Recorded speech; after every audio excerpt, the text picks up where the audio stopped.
ನಮಸ್ಕಾರ.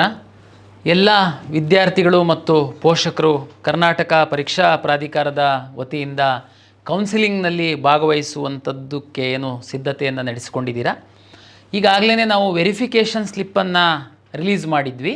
Verification slip release ಮಾಡಿದಂಥ ಸಂದರ್ಭದಲ್ಲಿ ಕೆಲವು ವಿದ್ಯಾರ್ಥಿಗಳು ಏನು ತಾವು ರಿಸರ್ವೇಷನ್ ಕ್ಲೈಮ್ ಮಾಡಿದ್ರಿ, ಅದರಲ್ಲಿ ಕೆಲವು ಮಿಸ್ಟೇಕ್ಗಳು ಆಗಿದೆ ಅಂತನ್ನುವಂತಹ ವಿದ್ಯಾರ್ಥಿಗಳು ಜುಲೈ 2ರಿಂದ ಜುಲೈ 4ರವರೆಗೆ ಅಪಾಯಿಂಟ್ಮೆಂಟ್ ತಗೊಂಡು ತಾವು ಕರ್ನಾಟಕ ಪರೀಕ್ಷಾ ಪ್ರಾಧಿಕಾರಕ್ಕೆ ಬಂದು ಆ ಒಂದು ತಪ್ಪುಗಳನ್ನು ಸರಿಪಡಿಸಿಕೊಳ್ಳುವಂಥದ್ದಕ್ಕೆ ನಾವು ನಿರ್ದೇಶನವನ್ನು ನೀಡಿದ್ವಿ.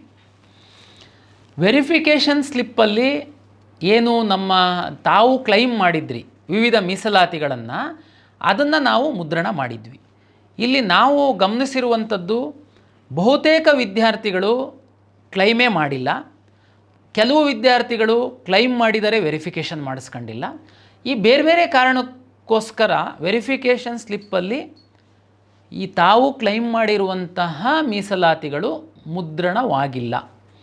ಈ ಕಾರಣಕ್ಕೆ ತಾವು ಜುಲೈ 2ರಿಂದ ಜುಲೈ 4ರವರೆಗೆ ಕರ್ನಾಟಕ ಪರೀಕ್ಷಾ ಪ್ರಾಧಿಕಾರಕ್ಕೆ ಮೂಲ ದಾಖಲೆಗಳೊಂದಿಗೆ ತೆಗೆದುಕೊಂಡು ಬರಬೇಕು ಅಂತ ನಾವು ಹೇಳಿದ್ವಿ. ತಾವು ನಮ್ಮ ಆನ್ಲೈನ್ ಮೂಲಕ ಸಾಕಷ್ಟು ವಿದ್ಯಾರ್ಥಿಗಳು ಸ್ಲಾಟನ್ನು ಸಹ ಬುಕ್ ಮಾಡ್ಕೊಂಡಿದ್ದೀರಾ. ನಾವು ನಂತರ ವಿಚಾರ ಮಾಡಿದ್ವಿ, ತುಂಬ ಹೆಚ್ಚಿನ ವಿದ್ಯಾರ್ಥಿಗಳು ನಮ್ಮ ಮಂಥನ ಕಾರ್ಯಕ್ರಮ ಏನಾಯಿತು ಆ ಸಂದರ್ಭದಲ್ಲಿ ಸಹ ನಮ್ಮ ಗಮನಕ್ಕೆ ತಗೊಂಡು ಬಂದಿರುವಾಗ ರಾಜ್ಯದ ಬೇರೆ ಬೇರೆ ಜಿಲ್ಲೆಗಳಿಂದ ಕರ್ನಾಟಕ ಪರೀಕ್ಷಾ ಪ್ರಾಧಿಕಾರಕ್ಕೆ ತಮ್ಮನ್ನು ಕರೆಸುವಂಥದ್ದು ಸೂಕ್ತವಲ್ಲ. ಒಮ್ಮೆ ಅಂತಿಮವಾಗಿ ತಮಗೆ ಆನ್ಲೈನಲ್ಲೇ ಎಡಿಟ್ ಮಾಡ್ಕೊಳ್ಳಲಿಕ್ಕೆ ಅವಕಾಶ ಕೊಡುವಂಥದ್ದಕ್ಕೆ ನಾವು ತೀರ್ಮಾನವನ್ನು ಮಾಡಿದ್ವಿ. ನಾನು ತಮಗೆ ಮತ್ತೊಮ್ಮೆ ವಿನಂತಿಯನ್ನು ಮಾಡ್ತೇನೆ. ತಾವು ಈಗಾಗಲೇ ಕರ್ನಾಟಕ ಪರೀಕ್ಷಾ ಪ್ರಾಧಿಕಾರಕ್ಕೆ ಅರ್ಜಿಯಲ್ಲಿ ನಮೂದಾಗಿರುವಂತಹ ಕೆಲವು ತಪ್ಪುಗಳನ್ನು ತಾವು ವೆರಿಫಿಕೇಷನ್ ಸ್ಲಿಪ್ಪನ್ನು ನೋಡಿದ ನಂತರ ತಮಗೆ ಗೊತ್ತಾಗಿರುವಂಥ ವಿದ್ಯಾರ್ಥಿಗಳು ಪ್ರಾಧಿಕಾರಕ್ಕೆ ಬರುವಂಥದ್ದು ಬೇಡ. ನಾಳೆ ಅಂದರೆ 1 ಜುಲೈ 2025ರಿಂದ ನಾವು ಆನ್ಲೈನಲ್ಲಿ ತಾವು ಎಡಿಟ್ ಮಾಡಿಕೊಳ್ಳುವಂಥದ್ದಕ್ಕೆ ತಾವು ಲಾಗಿನ್ ಆಗಿ ತಮ್ಮ ಅರ್ಜಿಯಲ್ಲಿ ಯಾವುದಾದ್ರೂ ತಪ್ಪುಗಳಾಗಿದ್ದಲ್ಲಿ ಸರಿಪಡಿಸಿಕೊಳ್ಳುವಂಥದ್ದಕ್ಕೆ ಅವಕಾಶವನ್ನು ಮಾಡಿಕೊಡ್ತಾ ಇದ್ದೀವಿ. ಹಾಗಾಗಿ ಈಗಾಗಲೇ ಸ್ಲಾಟ್ ಬುಕ್ ಮಾಡಿದ್ದವರೂ ಸಹ ಪ್ರಾಧಿಕಾರಕ್ಕೆ ಬರುವಂಥ ಅಗತ್ಯ ಇಲ್ಲ. ಏನೇನು ತಪ್ಪುಗಳನ್ನು ಸರಿಪಡಿಸ್ಬೋದು? ನಾನು ಈಗಾಗಲೇ ಕೆಲವು ವಿದ್ಯಾರ್ಥಿಗಳು ತಾವು ವೆರಿಫಿಕೇಷನ್ ಸ್ಲಿಪ್ಪನ್ನು ಡೌನ್ಲೋಡ್ ಮಾಡಿದಂಥ ಸಂದರ್ಭದಲ್ಲಿ ಎಲ್ಲದೂ ಸರಿ ಇದೆ, ತಾವೇನು ಮೀಸಲಾತಿಯನ್ನು ಹಾಕಿದ್ದೀರಾ ಎಲ್ಲದೂ ಪರ್ಫೆಕ್ಟ್ ಇದೆ, ತಾವು ಏನು ಚಿಂತೆ ಮಾಡುವಂಥ ಅಗತ್ಯ ಇಲ್ಲ, ತಾವು ಯಾವುದೇ ಲಾಗಿನ್ ಆಗುವಂಥ ಅಗತ್ಯ ಇಲ್ಲ, ತಾವು ಯಾವುದೇ ಎಡಿಟ್ ಮಾಡಿಕೊಳ್ಳುವಂತಹ ಅಗತ್ಯ ಇಲ್ಲ. ಕೆಲವರು ಯಾವುದೋ ಒಂದು ಜಾತಿ ಪ್ರಮಾಣ ಪತ್ರವನ್ನು ತಾವು RD ನಂಬರ್ನ ಅರ್ಜಿ ಹಾಕುವಂತಹ ಸಂದರ್ಭದಲ್ಲಿ ಹಾಕಿಲ್ಲ. ಒಂದು ವೇಳೆ ಹಾಕಿದ್ದೂ ವೆರಿಫಿಕೇಷನ್ ಸ್ಲಿಪ್ಪಲ್ಲಿ ಬಂದಿಲ್ಲ ಅಂತ ಭಾವಿಸೋಣ, ತಾವು ಲಾಗಿನ್ ಆಗಿಬಿಟ್ಟು ತಾವು ಆ RD ನಂಬರ್ನ ಹಾಕಬೇಕಾಗುತ್ತೆ. ತಮಗೆಲ್ಲ ಗೊತ್ತಿದೆ, ಕರ್ನಾಟಕ ರಾಜ್ಯದಲ್ಲಿ ಹಾರಿಜೆಂಟಲ್ ಮತ್ತು ವರ್ಟಿಕಲ್ ಮೀಸಲಾತಿ ರಿಸರ್ವೇಷನ್ನ ಕೊಡೋದ್ರಿಂದ ನಮ್ಮಲ್ಲಿ ಏನೇನು ಆನ್ಲೈನ್ ಸರ್ವಿಸಸ್ ಇದೆ ತಮಗೆಲ್ಲ ಗೊತ್ತಿದೆ. ಈ ಆನ್ಲೈನ್ ಸರ್ವಿಸಸ್ ಇರುವಂತಹ ದಾಖಲೆಗಳ ಪರಿಶೀಲನೆಗೆ ತಾವು ಯಾವುದೇ ಒಂದು ಕಾಲೇಜಿಗೆ ಮತ್ತು ಕಚೇರಿಗೆ ಹೋಗುವಂಥ ಅಗತ್ಯ ಇಲ್ಲ ಅಂತ ತಮಗೆ ಗೊತ್ತಿದೆ. ಉದಾಹರಣೆಗೆ ಯಾವುದು ಹಾಗಂದರೆ, ತಾವು 2A 2B SC ST ಏನು ಜಾತಿಗೆ ಸಂಬಂಧಪಟ್ಟಂತಹ ರಿಸರ್ವೇಷನ್ ತಾವು ತಹಶೀಲ್ದಾರ್ ಆಫೀಸಿಂದ ಏನು ಪ್ರಮಾಣ ಪತ್ರವನ್ನು ತೆಗೆದುಕೊಳ್ತೀರಾ, 371J ಸರ್ಟಿಫಿಕೇಟ್ನ ತಾವು ಅಸಿಸ್ಟೆಂಟ್ ಕಮಿಷನರ್ ಆಫೀಸಿಂದ ತೆಗೆದುಕೊಳ್ತೀರಾ. ತಾವು ಹಾಕಿಲ್ಲ ಅಂತಂದರೆ ತಮ್ಮ ಅಪ್ಲಿಕೇಶನ್ನ ಲಾಗಿನ್ ಆಗಿ ಎಡಿಟ್ ಆಪ್ಷನ್ನಲ್ಲಿ ತಾವು ಹೋಗಿ RD ನಂಬರ್ನ ಹಾಕಬೇಕಾಗುತ್ತೆ. RD ನಂಬರ್ ಹಾಕಿದರೆ ಕಂದಾಯ ಇಲಾಖೆ ಏನು ನಿಮಗೆ ಸರ್ಟಿಫಿಕೇಟ್ನ ಇಶ್ಯೂ ಮಾಡಿದೆ ಅದು ಆನ್ಲೈನಲ್ಲಿ ಫೆಚ್ ಆಗಿ ಆ ಡಾಟಾ ಡಿಸ್ಪ್ಲೇ ಆಗುತ್ತೆ. ತಾವು ಇದಕ್ಕೋಸ್ಕರ ಮತ್ತೆ ಅಲ್ಲಿ ಎಡಿಟ್ ಮಾಡಿ RD ನಂಬರ್ ಮೆನ್ಷನ್ ಮಾಡಿದ ನಂತರ ಈ ಪ್ರಮಾಣ ಪತ್ರಗಳನ್ನು ತೋರಿಸುವಂಥದ್ದಕ್ಕೆ ಪರಿಶೀಲನೆ ಮಾಡುವಂಥದ್ದಕ್ಕೆ ಎಲ್ಲಿಗೂ ಹೋಗುವಂತಹ ಅಗತ್ಯವಿಲ್ಲ. ಕೆಲವು ವಿದ್ಯಾರ್ಥಿಗಳು ಕನ್ನಡ ಮೀಡಿಯಂ ಸರ್ಟಿಫಿಕೇಟ್ಗಳಿದೆ, ತಾವು ಹಾಕಿಲ್ಲ. ರೂರಲ್ ಸರ್ಟಿಫಿಕೇಟ್ ಇದೆ, ತಾವು ಹಾಕಿಲ್ಲ. ಇಂಥ ಸಂದರ್ಭದಲ್ಲಿ ಹಾಗೂ ಮುಸ್ಲಿಮು ಮತ್ತು ಕ್ರಿಶ್ಚಿಯನ್ ಏನು ಕಮ್ಯುನಿಟಿಯವರಿದ್ದೀರಾ ತಾವು ರಿಲಿಜಿಯಸ್ ಮೈನಾರಿಟಿ ಸರ್ಟಿಫಿಕೇಟ್ನ ತಾವು ಹಾಕಬೇಕು. ತಾವು ಒಂದು ವೇಳೆ ಆ ಇನ್ಸ್ಟಿಟ್ಯೂಷನ್ನಲ್ಲಿ ಸೀಟನ್ನು ಪಡಿಬೇಕು ಅಂತಂದರೆ, ತಾವು ಹಾಕಿರಲಿಲ್ಲ ಅಂತಂದರೆ ರಿಲಿಜಿಯಸ್ ಸರ್ಟಿಫಿಕೇಟ್ನ ತಾವೇನು ಹಾಕ್ತೀರಾ ತಮ್ಮ ಸ್ಟಡಿಯನ್ನು ಪರಿಶೀಲನೆ ಮಾಡಿಕೊಳ್ಬೇಕಾಗುತ್ತೆ. ಹಾಗಾಗಿ ನಾನು ಮತ್ತೊಮ್ಮೆ ಹೇಳ್ತೀನಿ, ಯಾರು ಕನ್ನಡ ಮೀಡಿಯಂ ಸರ್ಟಿಫಿಕೇಟ್, ರೂರಲ್ ಗ್ರಾಮೀಣ ಮೀಸಲಾತಿ ಪ್ರಮಾಣ ಪತ್ರಗಳು, ರಿಲಿಜಿಯಸ್ಸು ಮತ್ತು ಲಿಂಗ್ವಿಸ್ಟಿಕ್ ಮೈನಾರಿಟಿ ಪ್ರಮಾಣ ಪತ್ರಗಳನ್ನ ತಾವು ಈಗ ಹೋಗಿ ಏನಾದ್ರೂ ಇದನ್ನು ಕ್ಲೈಮ್ ಮಾಡಿದಲ್ಲಿ ತಾವು ತಮ್ಮ ಹತ್ತಿರದ PUC ಕಾಲೇಜಿಗೆ, ಪದವಿ ಪೂರ್ವ ಕಾಲೇಜಿನ ಪ್ರಾಚಾರ್ಯರ ಬಳಿ ಹೋಗಿ ತಮ್ಮ ಮೂಲ ದಾಖಲೆಗಳನ್ನು ತೋರಿಸಿ ಪರಿಶೀಲನೆ ಮಾಡಿಕೊಳ್ಳಬೇಕಾಗುತ್ತದೆ. ಹಾಗಾಗಿ ತಾವು ಪ್ರಾಧಿಕಾರಕ್ಕೆ ಬಂದು ಪರಿಶೀಲನೆ ಮಾಡಿಕೊಳ್ಳುವಂಥದ್ದು ದೂರದಿಂದ ಕಷ್ಟ ಅಂತ ನಾವು ಅಂತಿಮವಾಗಿ 1 ಜುಲೈ 2025ರಿಂದ 4 ಜುಲೈ 2025ರವರೆಗೆ ಈ ತಾವು ಆನ್ಲೈನಲ್ಲಿ ಎಡಿಟ್ ಮಾಡುವಂತಹ ಅವಕಾಶವನ್ನು ಅಂತಿಮವಾಗಿ ತಮಗೆ ನಾವು ಕೊಡ್ತಾಯಿದ್ದೀವಿ.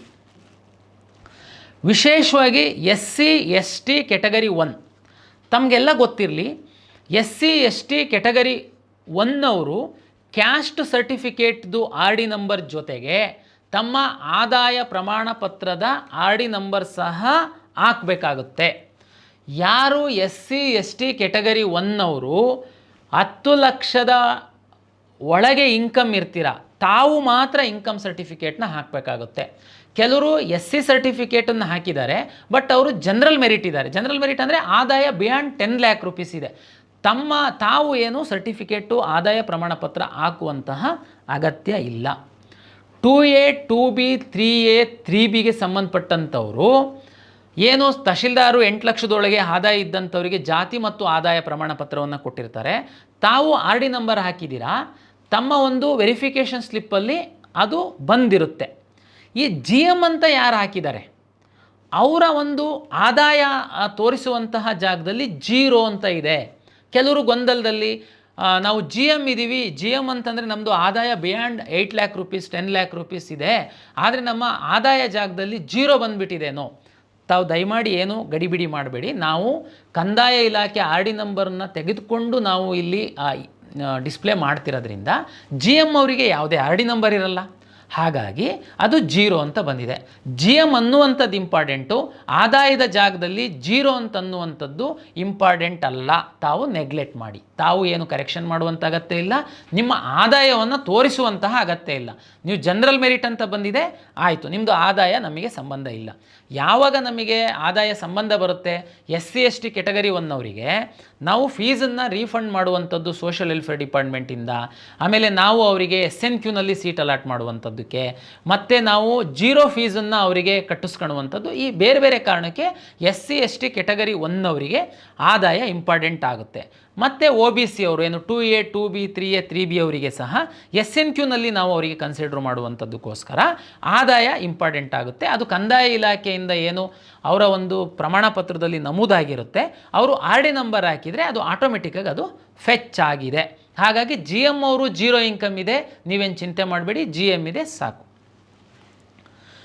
ಕೆಲವರು ಎಲ್ಲ ಅಪ್ಲಿಕೇಶನಲ್ಲಿ ಎಲ್ಲ ಮಾಹಿತಿ ಸರಿ ಇದೆ, ನೀವು ನಾನು ಆವಾಗಲೂ ಹೇಳಿದ್ದೀನಿ, ಎಲ್ಲ ಮಾಹಿತಿ ಸರಿ ಇದ್ದಂಥವರು ನಿಮಗೆ ಅನ್ವಯಿಸುವಂಥದ್ದಲ್ಲ ನನ್ನ ಇವತ್ತಿನ ವಿಡಿಯೋ ಮತ್ತು ನನ್ನ ಇನ್ಫಾರ್ಮೇಷನ್ನು.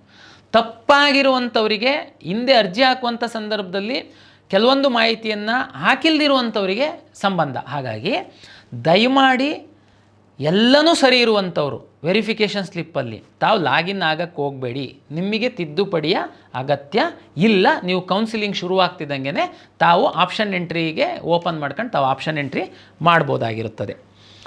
ಈಗ ಕೆಲವರು ವೆರಿಫಿಕೇಷನ್ ಸ್ಲಿಪ್ಪೇ ಡೌನ್ಲೋಡ್ ಆಗಿಲ್ಲ ಅನ್ನುವಂಥ ಒಂದು ಕೆಟಗರಿ ಇದೆ.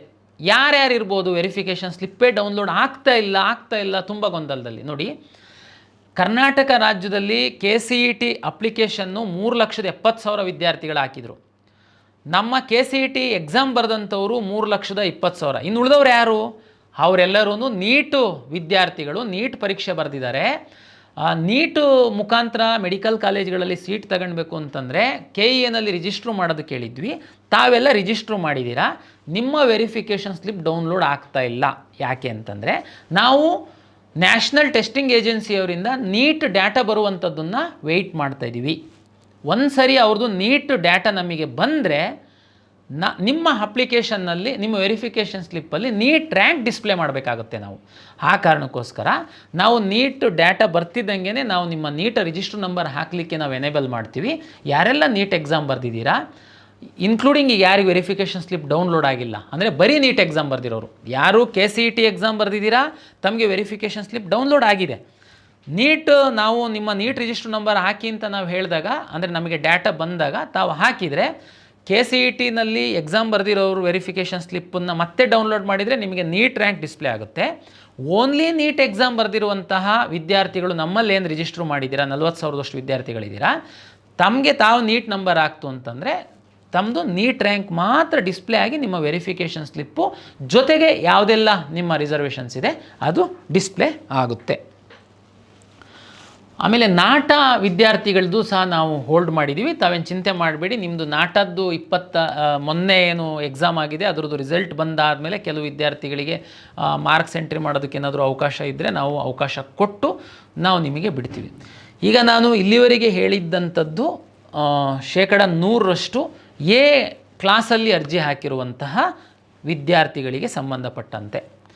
ನಮ್ಮಲ್ಲಿ ಎ ಅಲ್ಲದೇ ಬಿ ಇಂದ ಜೆಡ್ ಕ್ಲಾಸ್ವರೆಗೆ ಕೆಲವು ವಿದ್ಯಾರ್ಥಿಗಳಿದ್ದೀರಾ. ನಿಮಗೆ ನಾನು ಯಾವುದು ಆನ್ಲೈನಲ್ಲಿ ವೆರಿಫಿಕೇಷನ್ ಮಾಡುವಂಥದ್ದು ಕಷ್ಟ, ಕೆಲವೊಂದು ಯಾರು ಬಿ ಇಂದ ಜೆಡ್ವರೆಗಿರುವಂಥವ್ರು. ಹಾಗಾಗಿ ಬಿ ಇಂದ ಜೆಡ್ವರೆಗಿರುವಂತಹ ಕ್ಲಾಸಿನ ವಿದ್ಯಾರ್ಥಿಗಳು ತಮ್ಮ ಅರ್ಜಿಯಲ್ಲಿ ಇರುವಂತಹ ಮಾಹಿತಿ ವೆರಿಫಿಕೇಷನ್ ಸ್ಲಿಪ್ಪಲ್ಲಿ ಬರುವಾಗ ಯಾವುದಾದ್ರೂ ತಪ್ಪಾಗಿ ಬಂದಿದ್ದರೆ, ತಾವು ಏನಾದರೂ ತಿದ್ದುಪಡಿ ಮಾಡುವಂಥದ್ದಕ್ಕೆ ಬಯಸಿದಲ್ಲಿ ತಾವು ಮುಂದಿನ ಅಂದರೆ 1 ಜುಲೈ 2025ರಿಂದ 4 ಜುಲೈ 2025ರವರೆಗೆ ಮೂಲ ದಾಖಲೆಯೊಂದಿಗೆ ಪ್ರಾಧಿಕಾರಕ್ಕೆ ಬರಬೇಕಾಗುತ್ತೆ, ಬಂದು ವೆರಿಫಿಕೇಷನ್ ಮಾಡಿಸ್ಕೊಳ್ಬೇಕಾಗುತ್ತೆ. ಬಿ ಟು ಜೆಡ್ ಇರುವಂಥವ್ರದ್ದು ನಂಬರ್ ತುಂಬ ಕಡಿಮೆ ಇರುತ್ತೆ, ತಾವು ಇಲ್ಲಿಗೆ ಬಂದು ಹೋಗಬೇಕಾಗುತ್ತೆ. ನಮಗೆ ಹೆಚ್ಚಿನ ವಿದ್ಯಾರ್ಥಿಗಳು ತಿದ್ದುಪಡಿಗೆ ಕೇಳ್ತಿದ್ದಂಥವರು ಕ್ಲಾಸ್ ಎದವರು, ತಾವು ಪ್ರಾಧಿಕಾರ ತನಕ ಬರುವಂಥ ತಮ್ಮ ಕಷ್ಟ ಆಗುತ್ತೆ ಅಂತ ಅಂತಿಮವಾಗಿ ತಮ್ಮ ಹಂತದಲ್ಲಿ ತಿದ್ದುಪಡಿ ಮಾಡಿಕೊಳ್ಳುವಂಥದ್ದಕ್ಕೆ ಅವಕಾಶ ಮಾಡಿಕೊಟ್ಟಿದ್ದೀವಿ.